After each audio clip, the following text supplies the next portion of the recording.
60 পেরিয়েও নতুন শুরু, বেশ সুখে কাটছে তারকাদের সংসার। জানেন কে কে রয়েছেন সেই তালিকায়? কিছুদিন আগেই রাজনীতিবিদ দিলীপ ঘোষ বিয়ে করতেই নানান জল্পনা কল্পনা শুরু হয়েছিল। 61 বছর বয়সে বিয়ের পিঁড়িতে বসতেই চমকে গিয়েছিল বাংলার মানুষ। তবে এটা কিন্তু প্রথমবার নয়।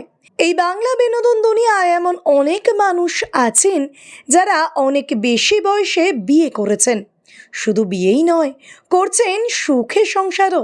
কেউ বা 60, আবার কেউ বা 75, কেউ তো আবার 53 বছর বয়সে বিয়ে করে হয়েছেন সন্তানের বাবাও। কাঞ্চন মল্লিক এই তালিকায় সবার প্রথমেই নাম আসে টলিউডের অভিনেতা তথা রাজনীতিবিদ কাঞ্চন মল্লিকের।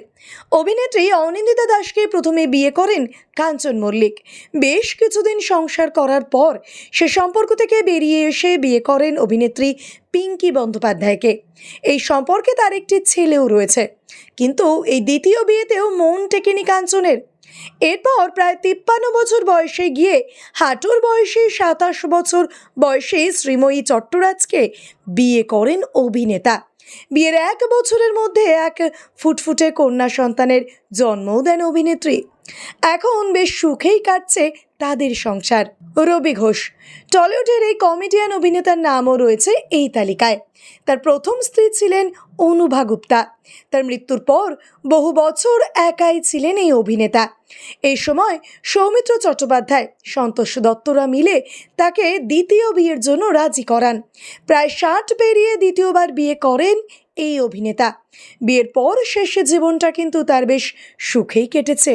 দীপঙ্কর দে টলিউডের এই বর্ষিয়ান অভিনেতাও অনেক বয়সে বিয়ের পিঁড়িতে বসেন।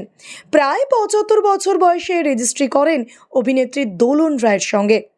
আসলে প্রায় 27টা বছর তারা একসঙ্গে লিভ ইন সম্পর্কে ছিলেন, তাই তাদের সম্পর্ককে মান্যতা দিতে করোনার সময় রেজিস্ট্রি করেন তারা দুজনে। এখন বেশ সুখেই দিন কাটাচ্ছেন এই তারকা জুটি। ভিডিওটি ভালো লেগে থাকলে অবশ্যই লাইক, শেয়ার, সাবস্ক্রাইব করবেন আর কমেন্টে অবশ্যই জানাবেন আপনি কোথা থেকে দেখছেন।